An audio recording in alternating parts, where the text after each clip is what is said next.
사순절 5번째 주일 순환의 길을 순종을 통해서 걸어가시는 우리 주님처럼 우리도 순종의 길을 통해서 주님과 동행하는 은혜가 여러분 모두에게 있기를 간절히 바랍니다. 그리스도의 복음의 은혜 가운데 살아가는 우리는 새롭게 창조된 한 사람 교회로 부름을 받았습니다. 1장에서 3장에서 이 복음의 비밀을 전한 바울은 4장에서부터 새로운 사람으로 살아가는 우리의 삶에 대해서 말하기를 시작합니다. 그 새로운 삶은 그 무엇보다도 바로 이 새로운 피조물인 한 사람, 바로 그 교회 속에서 새 삶을 살아가는 것입니다. 이런 흐름 속에서 우리는 4장으로 넘어와 지난 2주간 2번에 걸쳐서 본문의 말씀을 나누었습니다. 1절에서 6절의 말씀을 통해서는 하나님의 부르심을 받은 우리는 성령의 하나됨처럼 하나되게 하신 것을 힘써 지켜나가는 삶을 살아야 한다고 하셨습니다. 그리고 그 하나됨은 단순히 어떤 감정이 아니라 겸손과 온유와 오래 참음과 사랑 가운데 서로 용납하는 예수님의 성품을 가짐으로 말미암아 가능한 것이다 라고 하는 것을 우리는 보았습니다. 그리고 이어지는 7절에서 10절의 말씀에서는 그리스도께서 십자가와 부활, 바로 그 승천을 통해서 하나님은 완전한 승리를 이루시고 그리고 참 이 악의 세력들의 모든 전리품들을 얻으셔서 만물을 충만하게 하셨다라고 하는 것을 보았습니다.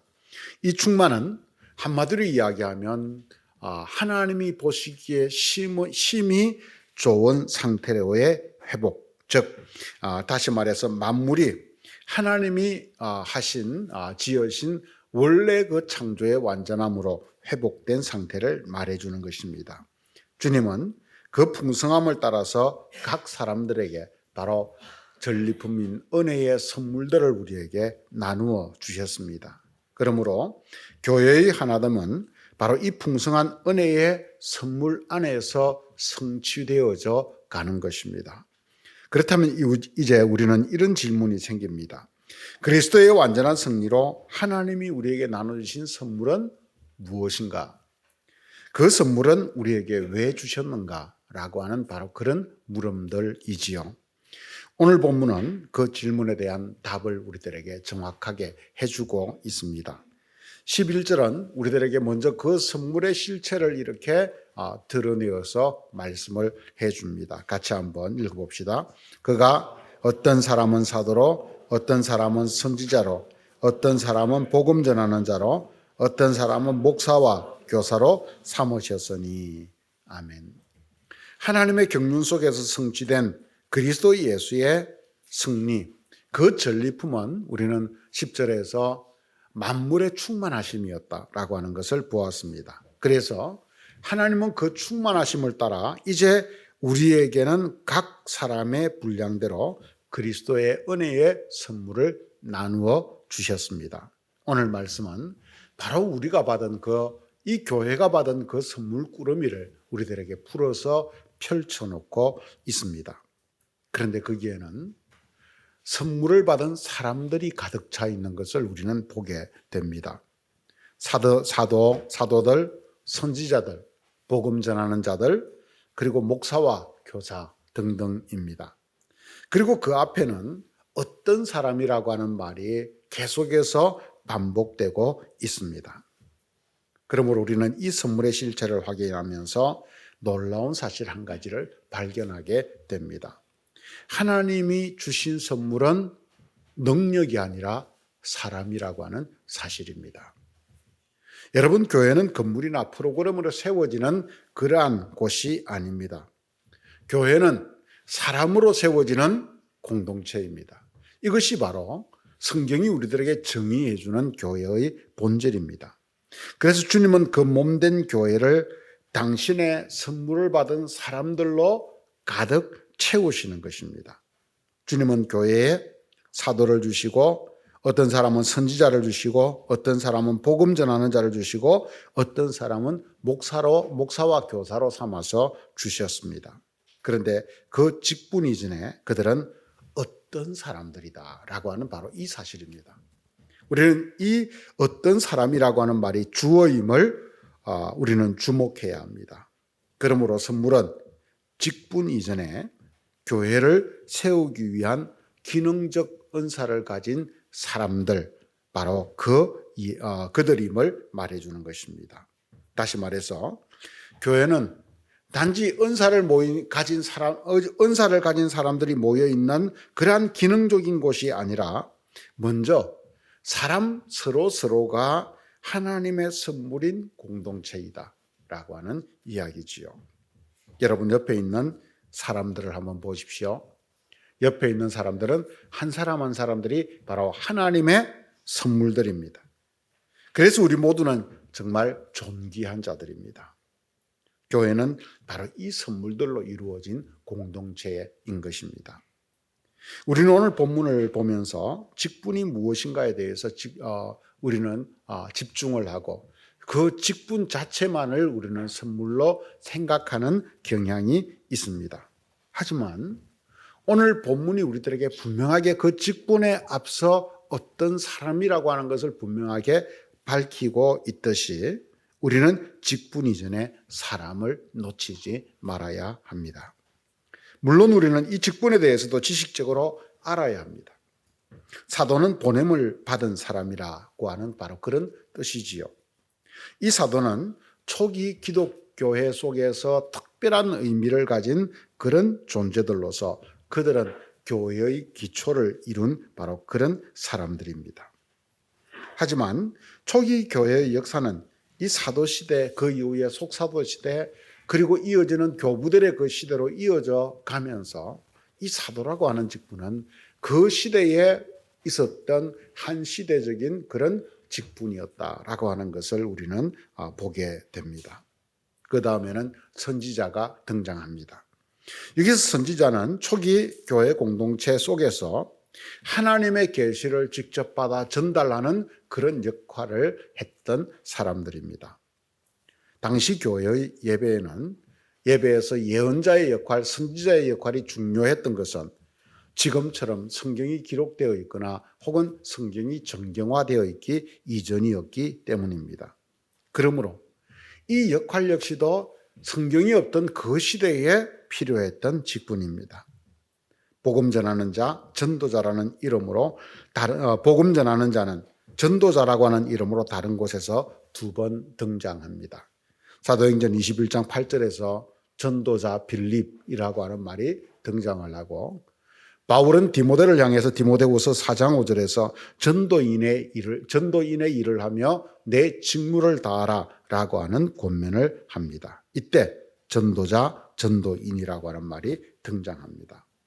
이처럼 전도자는 복음을 선포하는 일을 감당하던 바로 그런 사람들입니다. 사도들의 역할 중에서 선교와 전도를 통해서 교회를 개척해 나가는 일은 바로 이 전도자들, 전도인들이 담당했던 것으로 보입니다. 거기에 반해서 목사와 교사는 지역 교회에서 그렇게 세워진 교회의 목회 일반을 책임지는 사람들이라고 할 수 있습니다. 이들은 목자이신 예수님을 따라서 교회 안에서 성도들을 돌보고 그들을 세우는 역할을 맡았던 사람들입니다. 그런데 목사와 교사라고 하는 그 앞에 하나의 정관사만이 붙어 있고 한 정관사에 목사와 교사라고 하는 말이 묶여 있는 것으로 보아서 교사의 일은 목사의 일과 병행되어서 나타났던 바로 그러한 것으로 볼 수 있습니다. 이처럼 이곳에 열거된 직분의 순서는 어떤 면에서 오늘날에도 그대로 적용되는 직분이 아니라 교회의 발전 과정을 반영하고 그리고 역사의 흐름을 우리들에게 보여주는 바로 그러한 직분들입니다. 사도로 시작하여서 교회 공동체가 시작되고 이루어지고 성경이 쓰여지기 전에는 선지자의 역할이 중요하게 부각되었습니다. 사도시대가 저물어가면서 전도자를 통해서 복음이 계속 전해지게 되었고 그렇게 세워진 지역교회에서 회중을 다스리고 그들의 신앙을 지도하며 그들의 삶을 돌보아 교회를 보존하고 확장해가는 일은 목사와 교사들에게 이어졌습니다. 그리고 이런 직분의 분화와 발전은 지금 오늘 이 시대 속에서 성경에 나오지 않은 더 많은 직분들로 그렇게 분화되고 발전되어 가고 있는 것을 우리는 보게 되는 것이지요. 이처럼 직분이라고 하는 것은 그 시대의 흐름에 따른 한시적인 기능입니다. 거기에 반해서 사람은 시대가 흘러가도 언제나 변함없는 교회의 본질이었습니다.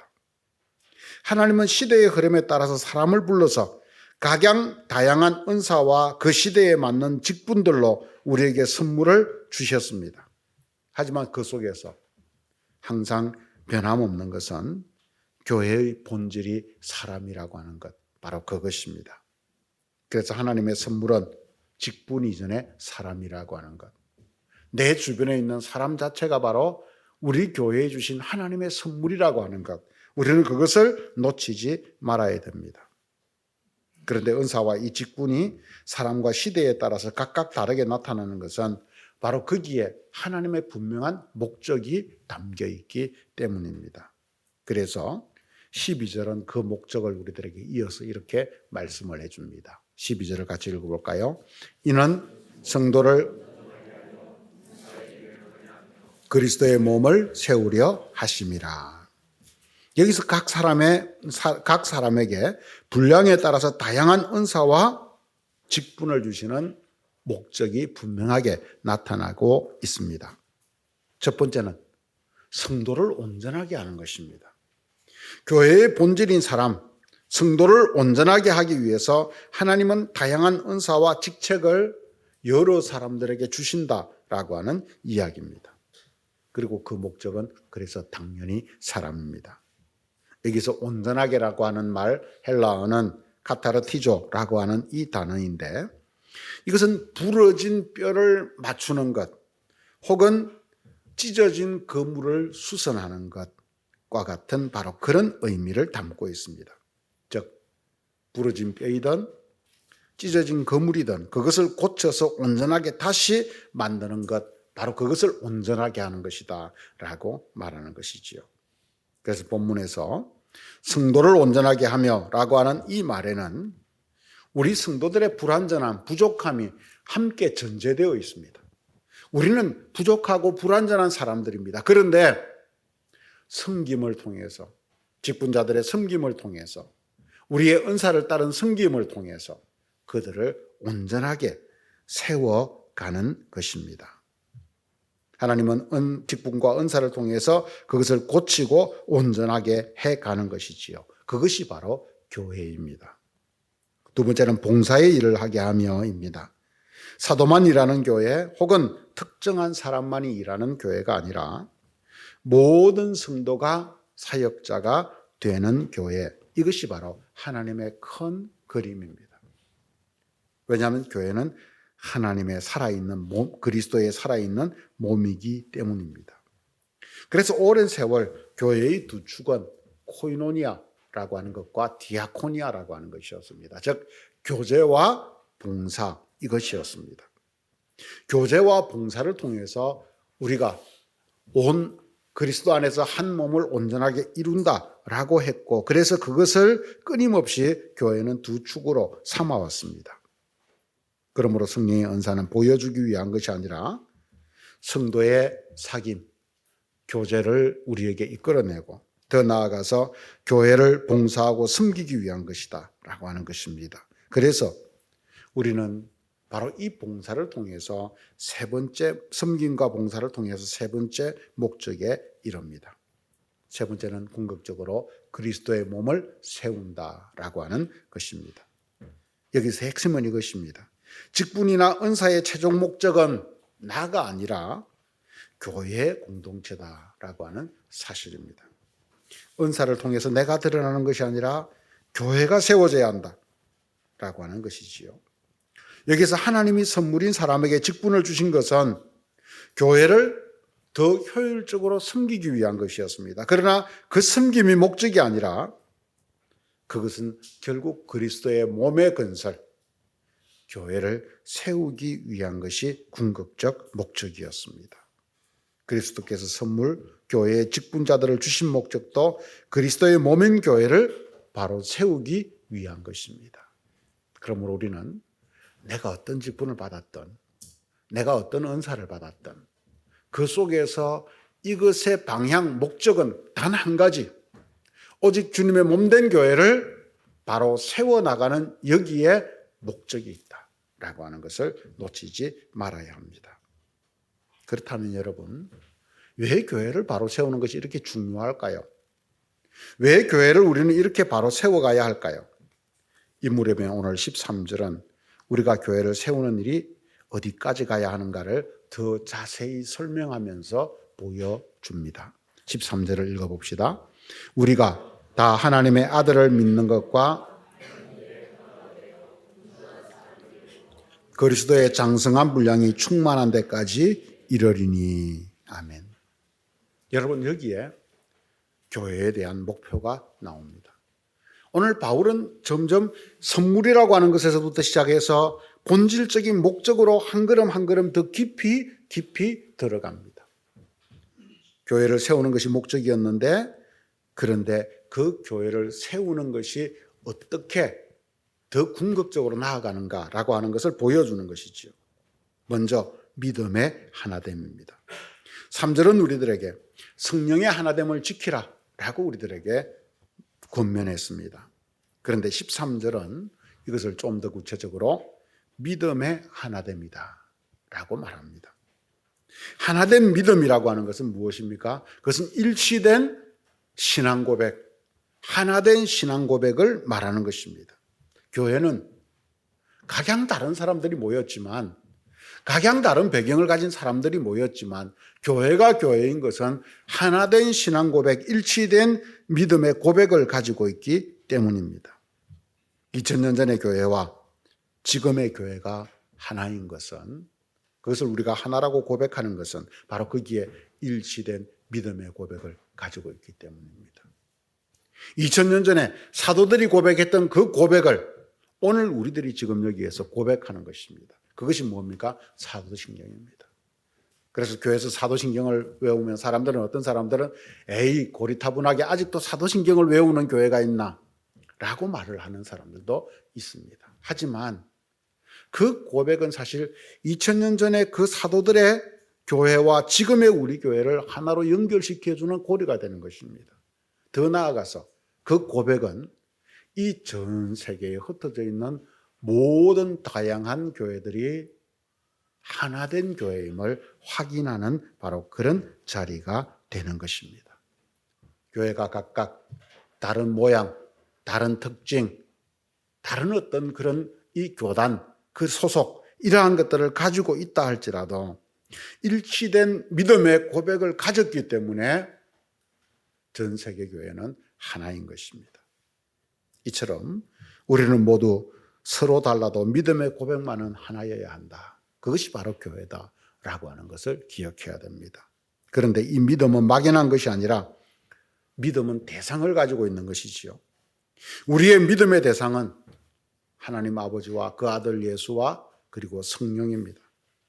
그래서 바울은 하나된 믿음을 가지기 위해서 믿음의 대상인 하나님의 아들을 믿는 것과 아는 일에 하나가 되어야 한다라고 말합니다. 즉 하나된 믿음을 가지기 위해서는 그리스도에 대한 하나된 지식, 온전한 지식을 가져야 한다라고 하는 이야기입니다. 우리는 생각이 다르고 성격이 다르고 사는 환경이 달라도 한 분 그리스도를 우리는 알고 그분을 믿는 사람들입니다. 그분은 진리이기 때문에 다를 수 없는 분입니다.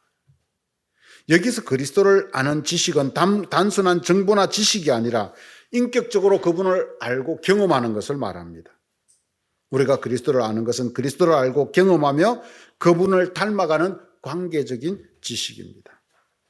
그래서 그 알면, 그리스도를 알아가는 것은 결국 우리를 하나된 믿음의 자리로 나아가게 하는 것입니다. 우리가 믿음 생활을 하면서 끊임없이 배워가야 되는 이유가, 알아가야 되는 이유가 바로 이 하나된 믿음에 이르게 하는 이 본질로 우리를 이끌어가기 때문입니다. 이처럼 우리가 그리스도를 알고 믿는 일에 하나가 되면 마침내 우리는 온전한 사람을 이룹니다. 여러분, 이 온전한 사람이라고 하는 표현은 참 중요한 표현입니다. 본문은 교회를 온전한 사람이라고 표현합니다. 그리고 바울은 2장 15절에서 이미 교회를 새로운 피조물이고 한 새 사람이라고 표현했습니다. 교회를 사람이라고 새 사람, 새로운 피조물이라고 표현을 했고, 오늘 본문은 그 교회 속에서 온전한 사람이라고 하는 것을 우리들에게 말해주고 있습니다. 여러분, 교회는 그리스도의 몸인 한 새 사람입니다. 그리고 그 새 사람이 온전한 사람을 이루어가는 곳입니다. 바울은 그리스도는 교회의 머리요, 교회는 그의 몸이라고 우리들에게 분명하게 말씀해 주고 있습니다. 그렇다면 우리는 그 몸의 일부분, 지체들인 것입니다. 그래서 함께 온전한 사람을 이루어가는 것이지요. 나 혼자서 팔이 아무리 뛰어난 운동 능력을 가지고 있다고 해서 그 팔이 온전한 사람을 이룰 수 없습니다. 우리 모두가 합쳐져서 하나 될 때 그 속에서 온전한 사람을 이룹니다. 그래서 여기에서 온전한 사람이란 결코 우리 개인의 목표가 아니다라고 하는 사실입니다. 이것은 굉장히 중요한 부분입니다. 여러분, 잘 들으십시오. 우리는 성경 속에서 온전한 사람이 되어야 한다라고 하면, 야, 내가 어떻게 온전한 사람이 되어야 할까라고 하는 그런 생각부터 먼저 가집니다. 그러나 성경이 우리들에게 이야기하는 것은 공동체적인 온전함, 그 속에서 이루는 온전한 사람, 바로 그것을 우리들에게 말해주는 것입니다. 바리새인들의 착각이 바로 이 부분이었습니다. 그들은 자기 혼자 율법을 다 지키고 자기 혼자 의롭게 되고 자기 혼자 온전하게 되기를 꿈꾸었습니다. 그 결과 그들은 다른 사람들을 정죄하고 끊임없이 죄인들을 양산해 내었습니다. 나는 이렇게 온전한데 당신은 왜 그렇지 못한가? 라고 말했기 때문입니다. 우리도 바리새인처럼 내 개인이 온전하게 되기를 꿈꾼다면 우리 역시 동일한 잘못을 교회 속에서 범하게 됩니다. 나는 이만큼 기도하는데, 나는 이만큼 봉사하는데 당신은 왜 하지 않아? 그래서 나는 당신보다 우월해. 영적 교만과 그 속에서 다른 사람을 죄인으로 만들어버리는 잘못을 범하게 되는 것입니다. 예수님은 산상수훈에서 모세의 율법을 새롭게 해석하면서 우리들에게 이렇게 시작을 합니다. 너희 의가 서기관과 바리새인보다 더 낫지 못하면 결단코 천국에 들어가지 못하리라. 우리의 의가 바리새인과 서기관보다 나아야 된다라고 말합니다. 그리고 새로운 율법을 선포한 이후에 5장 마지막 48절에서 이렇게 말씀합니다. 그러므로 하늘에 계신 너희 아버지의 온전하신 같이 너희도 온전하라. 처음에는 시작은 바리새인과 서기관들보다 나은 의를 요구했습니다. 이룰 것 같았습니다. 그런데 마지막에서는 하나님의 온전하심처럼 온전하라고 우리들에게 말씀을 해주고 있습니다. 어떻습니까? 저는 이 말씀을 읽을 때마다 부담스러웠습니다. 그리고 의문이 들었습니다. 아니, 불가능한 이야기를 왜 예수님이 우리에게 말씀하셨을까? 어떻게 연약한 우리가 온전한 사람을 이룰 수 있단 말인가? 끊임없이 의문이 들었습니다. 그렇습니다. 이것은 분명 우리 개인에게는 불가능한 일입니다. 그래서 희망사항일 뿐입니다. 연약하고 부족한 우리가 어떻게 온전한 사람이 되겠습니까? 하지만 주님께서 우리에게 불가능한 일을 그렇게 하라고 다그치고 있는 것일까요? 저는 아니라고 생각합니다. 연약한 우리 인간은 한 개인으로서는 하나님의 온전하심처럼 결코 온전해질 수 없습니다. 그렇다면 답은 딱 하나가 남았습니다. 우리는 공동체 속에서, 교회라고 하는 공동체 속에서 우리는 마침내 하나 되고 온전하게 될 수 있는 것입니다. 바로 그것을 오늘 본문은 우리들에게 말해줍니다.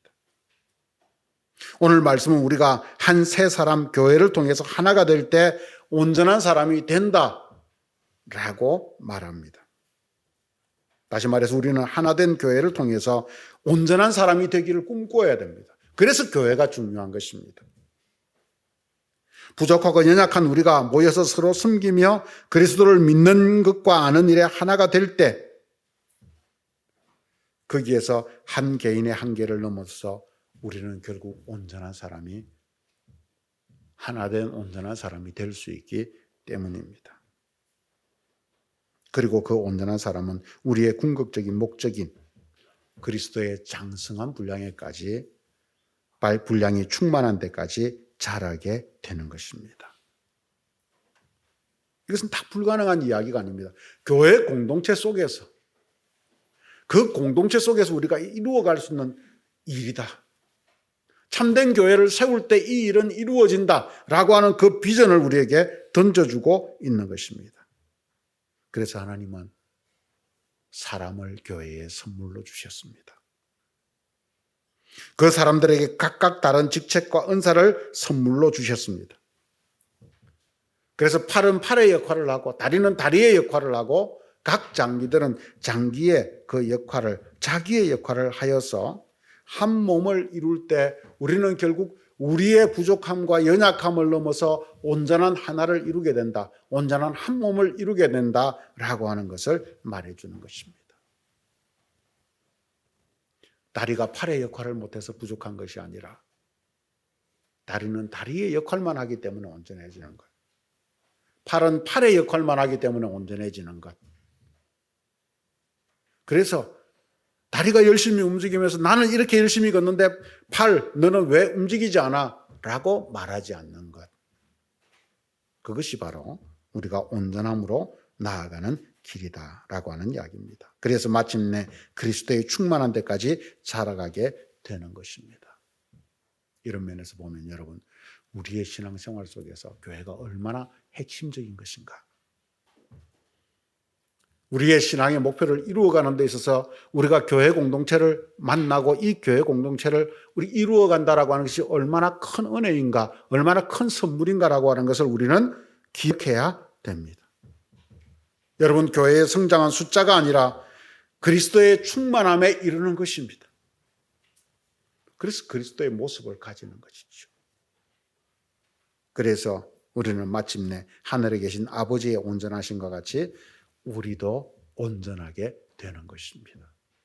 나 혼자가 아니라 교회를 통해서 우리가 함께 그것을 이루어갈 수 있다라고 하는 이야기입니다. 이것이 하나님이 사람을 선물로 주신 이유입니다. 한 교회에 아주 훌륭한 악기가 많았다고 합니다. 그게 피아노도 있고 첼로도 있고 바이올린도 있고 모든 것이 완벽했습니다. 그런데 문제가 하나 있었습니다. 아무도 연주하지 않았습니다. 악기는 있지만 연주하는 사람, 그 사람이 없었습니다. 결국 그 교회는 많은 악기를 구비하고도 아름다운 소리를 내지 못했습니다. 여러분, 교회의 본질은 사람입니다. 더 정확하게 말하면 여러분들입니다. 하나님은 교회를 온전하게 세우기 위해서 우리를 사용합니다. 그리고 그 사람이 우리 자신이라고 하는 것을 우리는 기억해야 됩니다. 여러분, 한 사람 한 사람은 하나님이 우리 교회에 보낸 선물들입니다.